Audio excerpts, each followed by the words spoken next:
It's 8 p.m. and here are our top stories in 60 seconds. It's a store with a mission to create community. Memorials grow to honor the victims of Monday's tragic shooting in Boulder. Anna was one of the kindest people you'd ever meet. She was jovial, good-hearted, good-natured, beloved by everyone. Coloradans lined the streets to say goodbye to Officer Eric Talley. Make sure they know we're here, make sure they know we're supporting them. And family members share stories of loved ones taken too soon. And Ricky lived life on Ricky's terms, not anybody else's terms.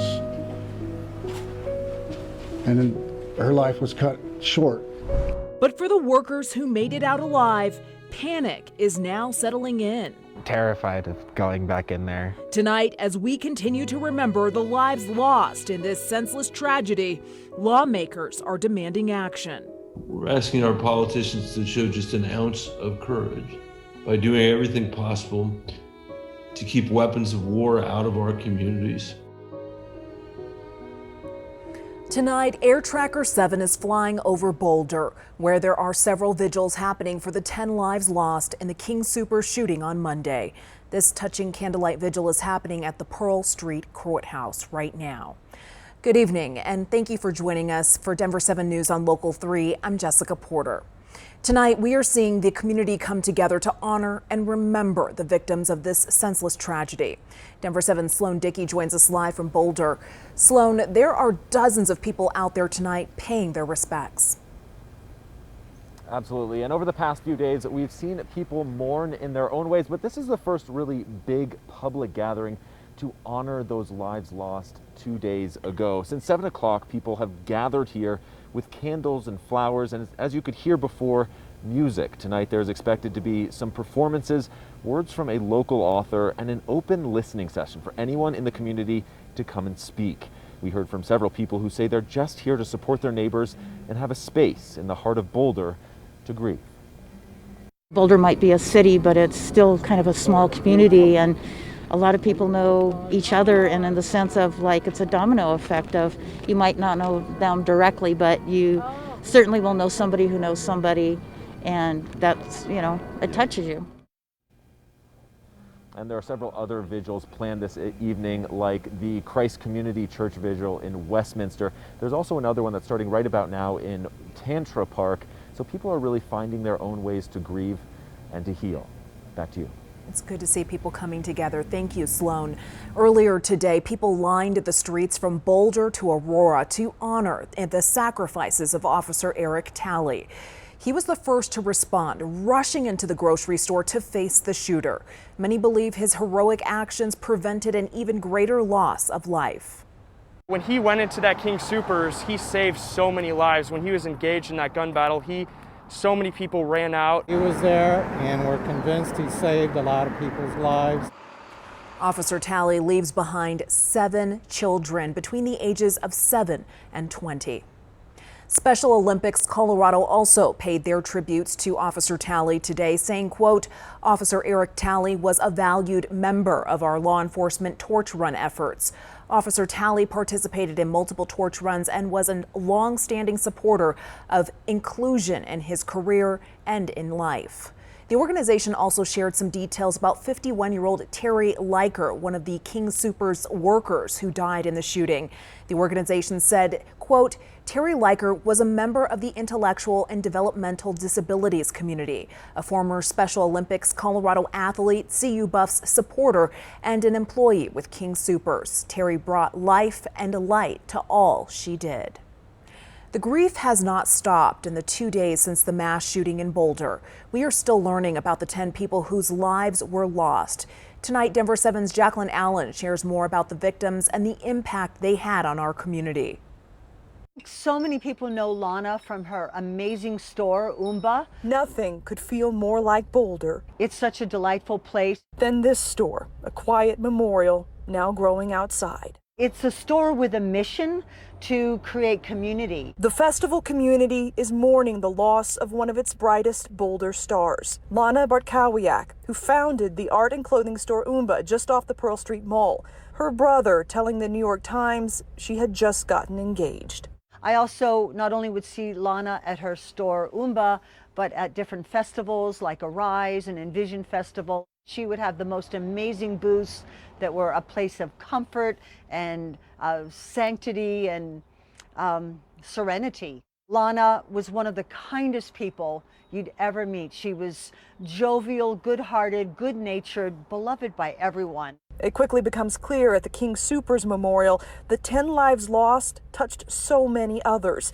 Not only did Stephen Vey come into contact with Kevin Mahoney. I volunteer at Meals on Wheels in Boulder, so I prep all the meals for the drivers, and he was a substitute driver. He also immediately recognized Terry Liker among the victims. When you go shopping and see the same people, they become somewhat of your, well, they are part of your community. Well, I was afraid to see any face that I knew. When I saw her face, you can't put it in words. It's tough. It's tough on anyone. It doesn't have to be a relative or a family, or we're all family. We're all brothers and sisters. Jacqueline Allen, Denver7. A few friends and family members Jacqueline spoke to know more than one of the 10 victims, which exemplifies the ties that bind us all.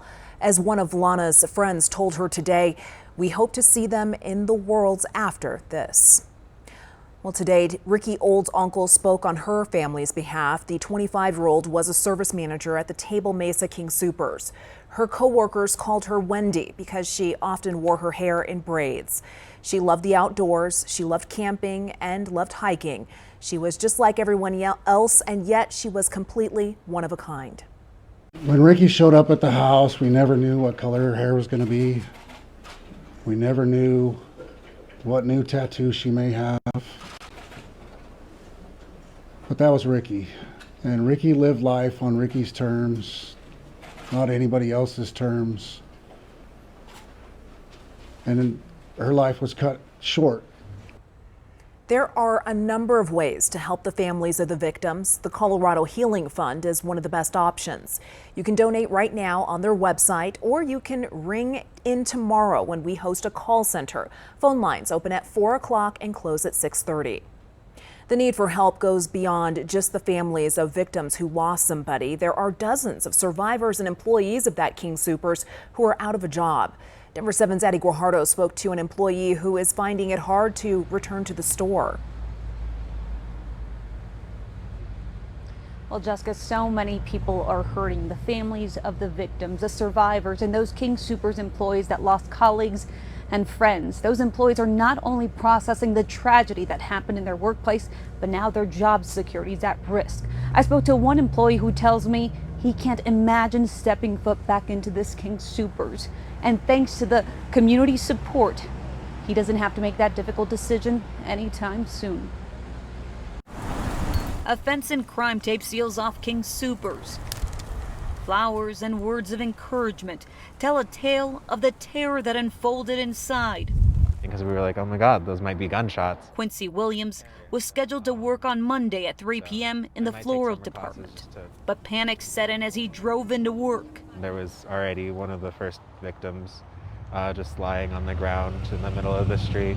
He fled and later learned he lost co-workers. I was just in pieces and just crying in my bed.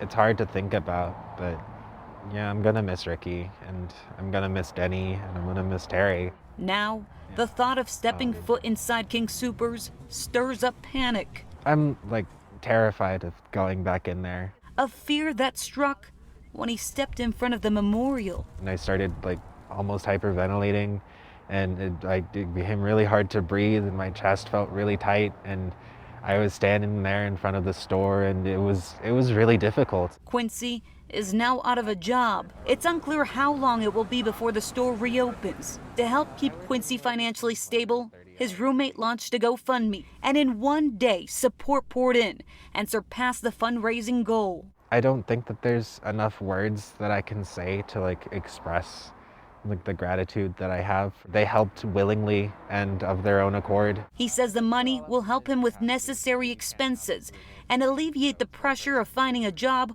while processing the nightmare. Now we're told that King Soopers employees will be paid through the end of the week for their scheduled shifts. UFCW Local 7, a workers union that represents grocery store workers, tells us that they are advocating that these employees get paid as long as this King Soopers is closed. In the meantime, they have set up a fundraiser to help financially those employees that are out of work right now. They're also helping them with their mental health. If you would like to donate, head over to thedenverchannel.com. We have a link to their website. In Boulder, Addie GUAJARDO, Denver 7. Addie, thank you. So many impacted in so many different ways. Tomorrow morning, the suspected shooter makes his first appearance inside a Boulder County courtroom. He is a graduate of Arvada West High School and was on the wrestling team. Tomorrow, he will be advised of the 10 charges of first-degree murder he is facing. It's a huge deal. It's absolutely a step in the right direction. Colorado is loosening COVID restrictions once again. We're very grateful to be able to have 100% capacity and to be able to service our members. With these new changes going into effect today, what does it mean for you? Every time something positive comes out, it's a little bit of a relief. This March already in second place for the snowiest ever, and there's more snow on the way. And coming up later, we are seeing a glass shortage worldwide. First of all, it's understanding that it's a global problem. And that is impacting business here in Colorado. We had to beg one of our suppliers to sell us just one pallet of these bottles.